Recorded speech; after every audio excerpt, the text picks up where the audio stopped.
हे सर्वशक्तिमान निराकार निरंजन अदृश्य एवं सत्य सेई स्वरूप ये जगतर प्रत्येक धर्म मत को बढ़िया प्रणाम निवेदन कर जगत वर्तमान मनीष मानक पाई केवल मनीष मानक पाई अस्थिर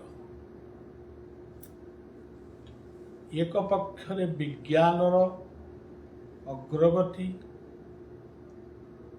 अपर पक्षरे साधु सन्थ साधक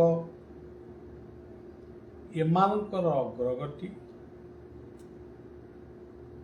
किए छोट किए बड़ से कथा आम विचार करने योग्य नुहे विचार कहीं करवा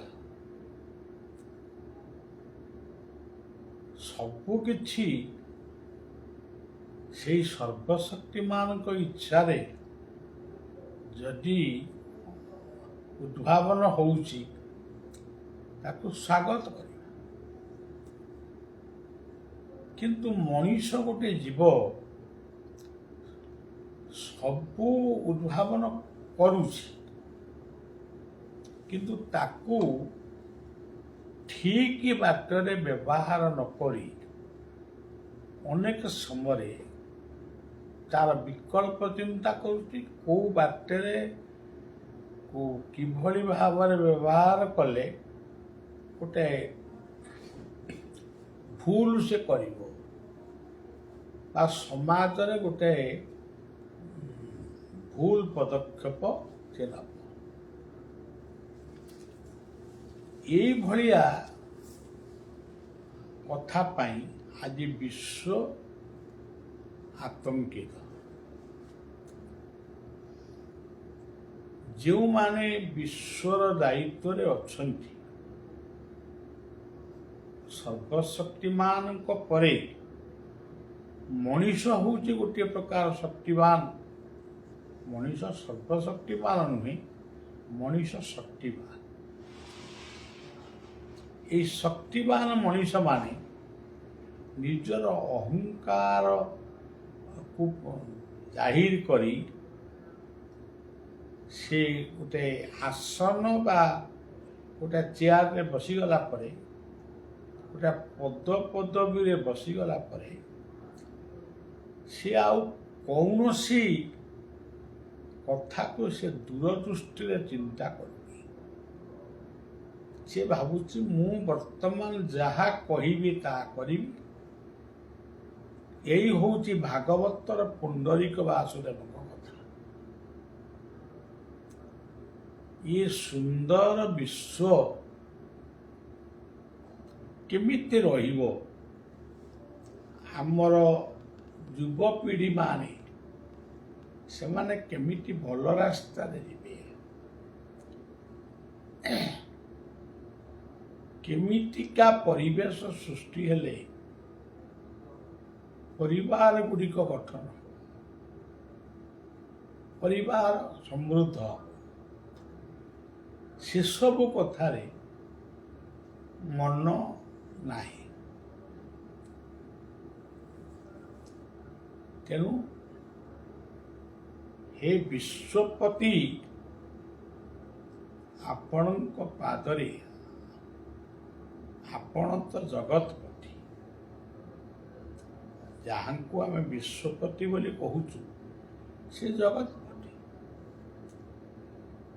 जहाँ को आम विश्वनाथ कहूचु से जगन्नाथ जहाँ को आम जगन्नाथ बोली कहूचु से जगतर नाथ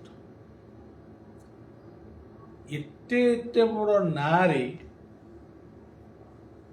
विश्वास रखी ଶ୍ରଦ୍ଧାସୁମନ ଅର୍ପଣ କରି ଆମେ ପ୍ରାର୍ଥନା କରୁଛୁ, କିନ୍ତୁ ପ୍ରାର୍ଥନା କେବଳ ଗୋଟେ ଗୋଟେ ନିର୍ଦ୍ଦିଷ୍ଟ ବଳୟ ଭିତରେ ରହିଯାଉଛି। ଆପଣମାନେ ହାଟକୁ ଯାଇଥିବେ ବା ସହରର ବଡ଼ ବଡ଼ ବଜାରକୁ ଆପଣ ଯାଇଥିବେ, ସେଠି ପାଟି ଶୁଭୁଛି, କଥା ଶୁଭୁଛି, କିନ୍ତୁ କଥାଟା ବୁଝି ହଉନି। କିଏ କ'ଣ କହୁଛି, କାହାକୁ କିଏ କହୁଛି, ସେ କଥା କିଛି ଆମେ ଜାଣିପାରୁନୁ, କିନ୍ତୁ ହାଲ୍ଲାଟା ଶୁଭୁଛି। ସେଇଭଳି ଭାବରେ ଆପଣମାନେ ଦେଖିବେ ଆମ ଧର୍ମ ଜଗତରେ ଆମେ ସନାତନୀ ହିନ୍ଦୁ, ସେଇ ବିଷୟରେ ଆମେ କହିବା। ଆମେ କାହିଁ ଅନ୍ୟ ଧର୍ମକୁ ବିଷୟରେ କହିବା? ଆମେ ଭୁଲ ହେଇଯିବ, କ'ଣ ହେଇଯିବ, ଆମେ କାହିଁ କହିବା? ଆମେ ଯେଉଁ ଧର୍ମରେ ଜନ୍ମ ହେଇଛୁ, ସମସ୍ତେ କହୁଛନ୍ତି ଆମର ଧର୍ମ ସନାତନ। କିଛି ଧର୍ମାବଲମ୍ବୀ ମାନେ ସନାତନ ଧର୍ମର ନାଁ ଧରୁନାହାନ୍ତି, ତାଙ୍କ ନିଜ ନାଁରେ ସେ ଧର୍ମ ପ୍ରତିଷ୍ଠା କରୁଛନ୍ତି। ଏବଂ ଯେଉଁମାନେ ସନାତନ ଧର୍ମ ବୋଲି କହୁଛନ୍ତି, ସେମାନେ ନିର୍ଦ୍ଦିଷ୍ଟ ରୂପ ବା ନିର୍ଦ୍ଦିଷ୍ଟ ଶାସ୍ତ୍ରକୁ ବି ଗୁରୁତ୍ୱ ଦେଉନାହାନ୍ତି। ଯିଏ ରାମ ମନ୍ଦିର ନିର୍ମାଣ କଲେ, ସେ ରାମ ରାମ କହିଲେ, ରାମାୟଣ ପଢ଼ିଲେ। ଯିଏ କୃଷ୍ଣ ମନ୍ଦିର ନିର୍ମାଣ କଲେ, କୃଷ୍ଣ କୃଷ୍ଣ କହିଲେ, ସେ ଭାଗବତକୁ ପ୍ରାଧାନ୍ୟ ଦେଲେ। ଏମିତିକି ଆମ ଧର୍ମ ଭିତରେ ତ୍ରିନାଥ ମେଳା, ପଞ୍ଚାନନ ମେଳା, ଶାରଦା ମେଳା, ଶିଶୁ ଅନନ୍ତଙ୍କ ମେଳା, ଏତେ ମତ, ଏତେ ପନ୍ଥ, ବିଭିନ୍ନ ପ୍ରକାର ତିଲକ, ବିଭିନ୍ନ ପ୍ରକାରର ପୋଷାକ, ବିଭିନ୍ନ ପ୍ରକାରର ମାଳି, କିଏ ବେଲମାଳି ପକେଇଲାଣି, କିଏ ତୁଳସୀ ମାଳି, କିଏ କାଠ ମାଳି ପକେଇଲାଣି, କିଏ ରୁଦ୍ରାକ୍ଷ ମାଳି। ତାପରେ କେହି କହୁଛି ଜପ କର। ଏହି ସନାତନ ଧର୍ମ ଭିତରେ ନିଜକୁ ସନାତନ ବୋଲି କହୁନାହାନ୍ତି, ସେ ତାଙ୍କ ନିଜ ନାଁଟାକୁ କହୁଛନ୍ତି। ସବୁବେଳେ ସେ ଗୋଟେ ମାଳା ଜପୁଛନ୍ତି। କେତେ କୋଟି ମନ୍ତ୍ରକୁ ସେ ଜପ କରୁଛନ୍ତି। ମାନେ ଖାଇଲା ବେଳେ କି ସବୁବେଳେ ତ ନାମ ଜପ କରୁଛନ୍ତି। ସେ ଜପର ଫଳଟା କ'ଣ? ଉତ୍ତରଟା ଆସିବ, ଜପ ହେଉଛି ବୋଲି ସୃଷ୍ଟି ରହିଛି। ସୃଷ୍ଟି କୋଉଠି ରହିଛି? ଆଜି ମଦ୍ୟ ମାଦକତାରେ ସମାଜ ଭାସୁଛି। ପ୍ରତ୍ୟେକ ପରିବାରରେ ଆଜି କନ୍ଦଳ, ପ୍ରତ୍ୟେକ ଗାଁରେ ଆଜି ଦଳୀୟ ମନୋଭାବ। ଆଜି ବି ଗୋଟିଏ ଝିଅ ସେ ନିଜକୁ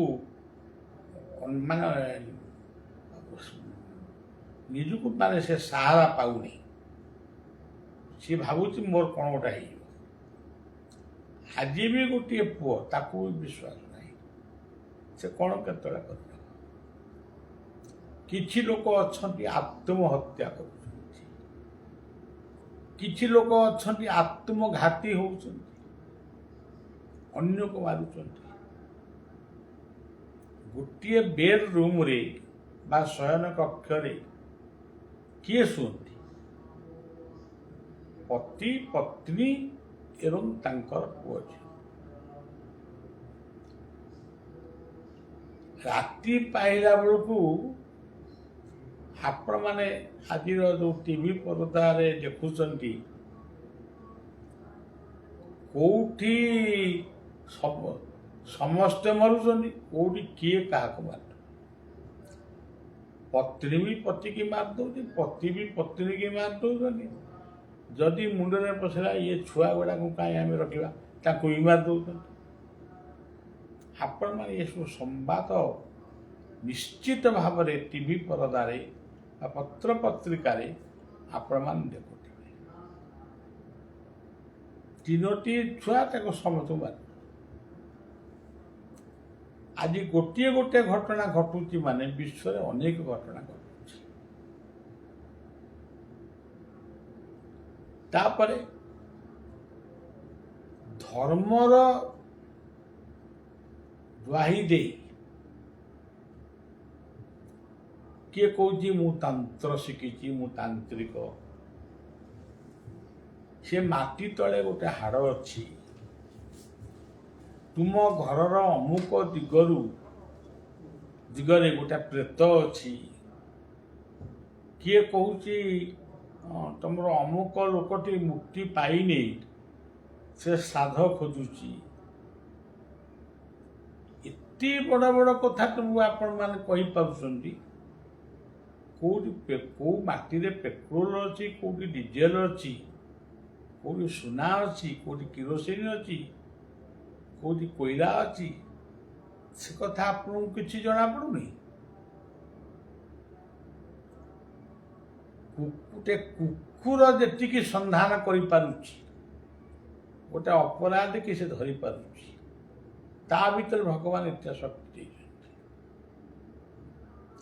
କିନ୍ତୁ ମଣିଷ ଦିବ୍ୟ ଜ୍ଞାନର ସ୍ୱରୂପ, ସେ ଖାଲି ମାନେ ମୁଣ୍ଡାଳି ହେଉଛି କେଉଁଠି ଗୋଟେ ବାଜିବ, ଗୋଟେ କେମିତି ମାନେ ସେ ଆମର CBI, ସେ କ୍ରାଇମବ୍ରାଞ୍ଚ ସବୁ ପ୍ରକାର ଅଛି, ଖାଲି ଭାରତରେ ନୁହେଁ ସବୁ ଦେଶରେ ଅଛି। ଇଏ ଅଣ୍ଡାଳି କିନ୍ତୁ ଧରି ପାରୁନାହାନ୍ତି, ନିଃଶବ୍ଦ ହେଉଛନ୍ତି, ଗଲା ସେ କେସ୍ ଗଲା। ତେଣୁ ଏଇଭଳିଆ ଦୁନିଆ ଆଉ ଏଇଭଳିଆ ସମାଜରେ ଆଜି ଆମେ ଶାନ୍ତିରେ ବଞ୍ଚିବା ପାଇଁ ଯେତେ ଯାହା କଲେ ବି ଶାନ୍ତି ମିଳିବ। କେହି ହୁଏତ ଯୁକ୍ତି କରିପାରେ ତୁମେ ଭଗବାନଙ୍କ ପ୍ରତି ସମର୍ପଣ ହେଇଯାଅ, ମୁଁ ଶାନ୍ତି ମିଳିବ। ଆମେ ସମର୍ପଣ ହେଇନୁ। ତମେ ଯଦି ଭଗବାନଙ୍କୁ ଜାଣିଛ ତାଙ୍କୁ ପଚାର। ମୁଁ ନିଜେ ଏଇ ଯେଉଁ ସେବକଟି କହୁଛି, ଇଏ ସେବକଟି ସମର୍ପିତ ମଣିଷ ନା ଅସମର୍ପିତ ମଣିଷ? ଠାକୁର କହିବେ, ମୁଁ କହିବି।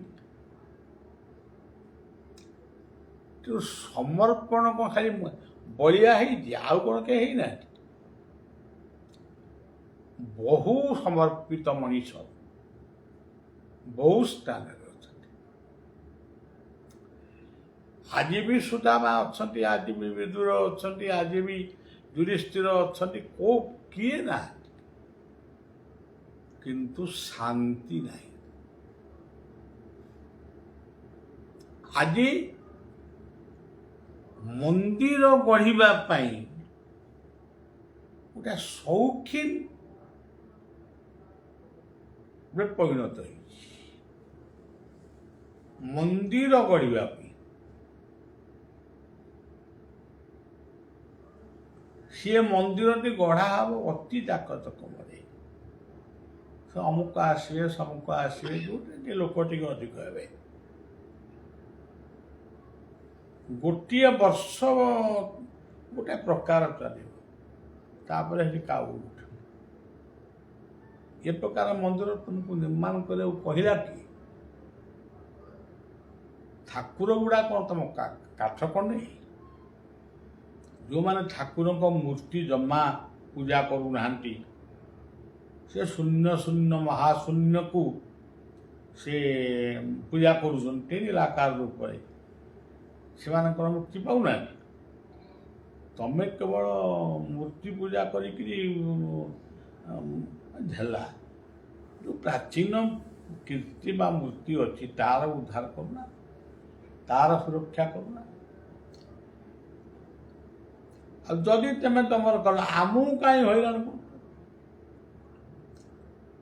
ଇଏ ସେବକକୁ ଏତେ ହଇରାଣ କଲେଣି ଯେ ମୋର ଆଉ ଇଚ୍ଛା ହେଉନି ରହିବା ପାଇଁ। ମାନେ ଆଶ୍ରମ ସମ୍ପୂର୍ଣ୍ଣ ଶାନ୍ତିର ସ୍ଥାନଟିଏ, କିନ୍ତୁ ଏ ଆଶ୍ରମର ଆଶ୍ରମ ମୁଁ ଯେଉଁଠି ରହିଛି ସେଇ ଘରଟା ଶାନ୍ତି ନା। ଆଉ ଟିକେ କବାଟ ଖୋଲିଦେଲେ ଚାଲିଲେ ଆଉ ଯେତେ ଲୋକ ଆସିଥିବେ ତା ଭିତରୁ ଅଧେ ଲୋକ ଖାଲି ଆଇଥିବେ ପ୍ରୋଗ୍ରାମ।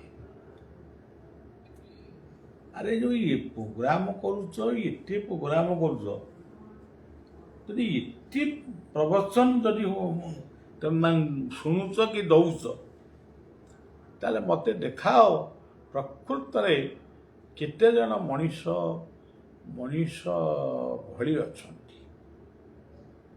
ମଣିଷ ଭଳି ଅଛନ୍ତି, ସେ ତମ ପାଇଁ ନାହାନ୍ତି।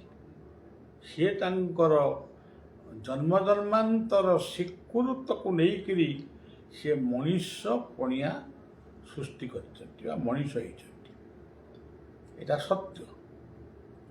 ଆଉ କିଛି ମଣିଷ ତମ କଥାରେ ଯଦି ପରିବର୍ତ୍ତନ ହେଇଛି, ସେଇଟାକୁ ନେଇକରି ଆମେ କେବେ ଏତେ ମନରେ ଫୁଲିବା କଥା ନୁହେଁ। ଆମେ ଏମିତି ପରିବର୍ତ୍ତନ କରିଦେବୁ। ସବୁବେଳେ ଦଶରତ୍ନାକରର ଉପାଖ୍ୟାନ ଆମେ କହିବୁ, ସେ ଅଜାମିଳ ପାପୀର ଉପାଖ୍ୟାନ କହିବୁ। କିନ୍ତୁ ସେ ଯାହା ହଉ, ଭଗବାନଙ୍କ ସୃଷ୍ଟିରେ କେବେ ସମସ୍ତେ ଖରାପ ହେବେ ନାହିଁ କିମ୍ବା ସମସ୍ତେ ଭଲ ହେବେ ଏ କଥା ଆଶା କରିବା ଉଚିତ ନୁହେଁ। ଯାହା ହବାର ହେଉଛି, ଯାହା ହବାର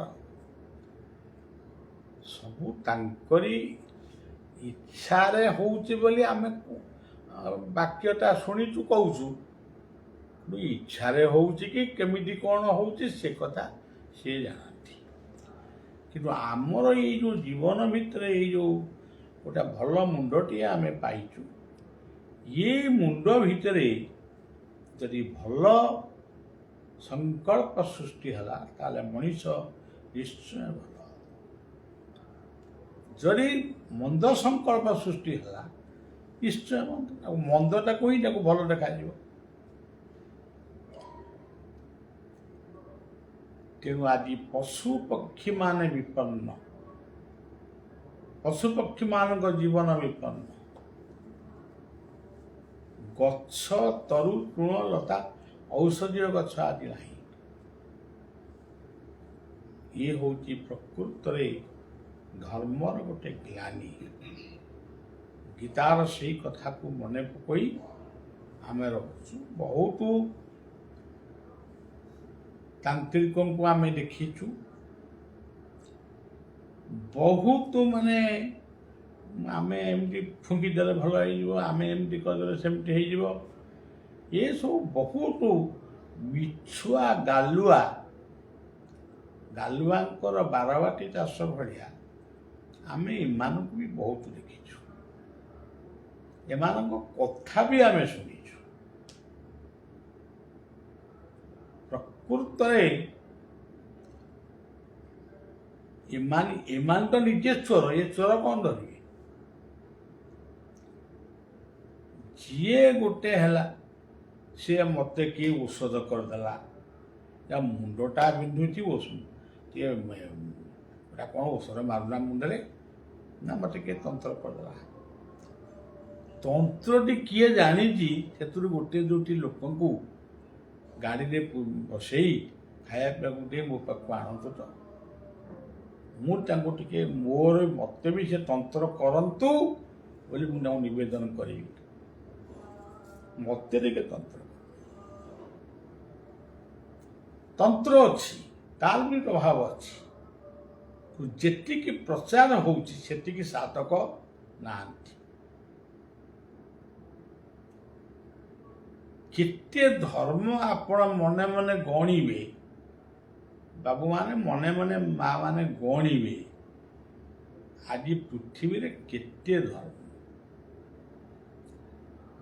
ଆମେ ଯେଉଁ ହିନ୍ଦୁ ବୋଲି ନିଜକୁ କହୁଛୁ, ସନାତନୀ ବୋଲି କହୁଛୁ, ଆମ ଭିତରେ କେତେ ଫାଟ, ଖାଲି ଫାଟ, ଗୋଟାଏ ବିରାଟ ବିରାଟ ଫାଟ। ଷ୍ଟେଜ ଉପରେ ବସିଲେ ଯେତେ ସୁନ୍ଦର ବକ୍ତୃତା ଆମେ ଦେଇପାରୁଛୁ, ପରସ୍ପରକୁ ପ୍ରଣାମ ଜଣାଉଛୁ, ପରସ୍ପରକୁ ପ୍ରଶଂସା କରୁଛୁ, କିନ୍ତୁ ମୁହଁରେ ଯାହା ଏଇଟା ପେଟ ଭିତରେ ନାହିଁ। ତେଣୁ ଏଇଭଳିଆ ସମାଜରେ ତ ଆମକୁ ବଞ୍ଚିଛୁ, ଆଉ କ'ଣ ଆତ୍ମହତ୍ୟା କରିବୁ? ଯଦି କିଏ କହିଦିଅନ୍ତା ଯେ ଆତ୍ମହତ୍ୟାଟା ପୁଣ୍ୟ, ତାହେଲେ ମୁଁ ଆଗତୁରା କରିଦିଅନ୍ତି। ତେଣୁ ବଞ୍ଚିବାକୁ ହବ। ମୋତେ ବଞ୍ଚି ରହିବାକୁ କେତେ ଭଲ ଲାଗେ, ବେଳେ ବେଳେ ଲାଗେ ଛାନିଆ, ଦେବତା ଦେଖି ତୋର ରଙ୍ଗ ଦୁନିଆ। ଏଇଠି ଗୋଟିଏ ଝିଅ ଆଶ୍ରମରେ ଗୋଟେ ପରିବାର ନେଇ ଆସି ପହଞ୍ଚିଛି, ଗୋଟେ ଦିନ ରହିକି ଯିବେ। ସେ ଗୋଟେ ଜାଗାରେ ଗୋଟେ କଲେଜରେ ପଢ଼ୁଛି। ତାକୁ ଜଣେ ପିଲା କହୁଛି, ତୁ ମୋତେ ଭଲ ପା। ଯେମିତି ଆମର କହନ୍ତି, ବାପ ରାଣେ ଢିଙ୍କି ଗେରେ। ସେ ଇତସ୍ତତ ହେଇ ତା ନିଜ ଘରକୁ ଫେରିଯାଇ ତାର ଆତ୍ମୀୟ ସ୍ୱଜନଙ୍କୁ ନେଇ ଆଶ୍ରମକୁ ଆସିଛି। କ'ଣ ସେ କରିବ? ସେଇ କଲେଜରେ ପଢ଼ିବ କି ଆଉ ଗୋଟେ କଲେଜକୁ ଯିବ କି ଆକୁ ଛାଡ଼ି ଦେଇକିରି ତା ନିଜ ଗାଁକୁ ପଳାଇବ? ସେ ପରାମର୍ଶ ଲୋଡ଼ିବାକୁ ଆଇଛି। ଭଲ ପାଇବା କ'ଣ ଏଇଆ? ତୁ ମୋତେ ଭଲ ପା, ବାପା ରାଣେ ଢିଙ୍କି ଗେରେ। ତେଣୁ ସତ୍ୟ ଆଜି ଅଛି, ରହିବ, କିନ୍ତୁ ତୁ ରୂପାନ୍ତରିତ ହେଇକି ସେ ଅତି ଶୀଘ୍ର ସେ ବିଦାୟ। ସେ ଅତ୍ୟାଧୁନିକରଣ ସଭ୍ୟତା ଆଉ ଦରକାର ନାହିଁ। ଆମର ସେଇ ପୁରୁଣା କଥା ଦରକାର, କିଛି ନୂଆ କଥା ବି ଦରକାର। ଏମିତି ସାମାଜିକ କଥାକୁ ମନେ ପକେଇଲେ ମାନେ କିଛି ଆଉ ପୁରାଣ ଶାସ୍ତ୍ର ଭିତରକୁ ଯିବା ଦରକାର ହେବ। ଉଦାହରଣ ମାନେ ଘଣ୍ଟା ଘଣ୍ଟା ଧରି ଉଦାହରଣ ଦେଇ ହେବ। ତେଣୁ କ'ଣ କହିବା? ଖଜୁରୀ ଗଛ ଫଳି ମାନେ ଜଣେ କହୁଛି, ମୋ ପୁଅ ଯାଇକିରି ପୁଅ ବୋହୁ ଆମେରିକାରୁ ଆଉ ଆସୁନାହାନ୍ତି, ମଝିରେ ମଝିରେ ଟିକେ ଫୋନ କରୁ। ଆମେ ଏଠି ବୁଢ଼ାବୁଢ଼ୀ ଅଛୁ। ତାହେଲେ କୁହନ୍ତୁ, କ'ଣ ପିଲାଟିଏ ଜନ୍ମ କରିଥିଲେ ତାଙ୍କ ପାପ? ତମକୁ ପାଠ ପଢ଼େଇଥିଲେ ପାପ? ତମକୁ ବାହା କରିଥିଲେ ପାପ? ନାତି ନାତୁଣୀ ଦେଖିଲେ ସେଇଟା କ'ଣ ପାପ? ତାହେଲେ ଯଦି ତାଙ୍କର ପାପ ନୁହେଁ, ତାହେଲେ ତମେ କାହିଁକି ତାଙ୍କୁ ଅଣହେଳା କରୁଛ, ଅଣଦେଖା କରୁଛ? ଆଉ ଫୁଲ ଚାଙ୍ଗୁଡ଼ି ଧରି ମନ୍ଦିରକୁ ଯାଉଛ, କେଉଁ ଦେବତା ତମକୁ ଅନେଇବ? ତମ କର୍ମ ହିଁ ତମକୁ ଶାସନ କରିବ। ତେଣୁ ସାଧୁ ସାବଧାନ। କଥାଟି ଏଇଠି ରଖିଲି। ଆଜି ଗୋଟିଏ ଦିନ ପାଇଁ ଟିକେ ବିଶ୍ରାମ ମିଳିଛି, ମୁଁ ଆଶ୍ରମରେ ଅଛି। କାଲିଠାରୁ ପୁଣି କାର୍ଯ୍ୟକ୍ରମକୁ ଯିବି। ଶରୀର କ୍ଳାନ୍ତ, ଦୁର୍ବଳ, କିନ୍ତୁ ମଣିଷର ଏତେ ଅଳି ଆଦଳି ଯେ ତାକୁ ଆଉ ମନା କରି ହେଉନି। କେମିତି ଇଏ ଖରା ଦିନିଆ କାର୍ଯ୍ୟକ୍ରମ ଶେଷ ହେଲେ ମୁଁ ଟିକେ କୌଣସି ସ୍ଥାନକୁ ଯାଇ ଯେଉଁ ଜାଗା ଟିକେ ଭଲ ଲାଗିବ, ମୁଁ ସେଇଠି ଗୋପନରେ କିଛି ଦିନ କଟେଇବି, ତାପରେ ଆସିବି।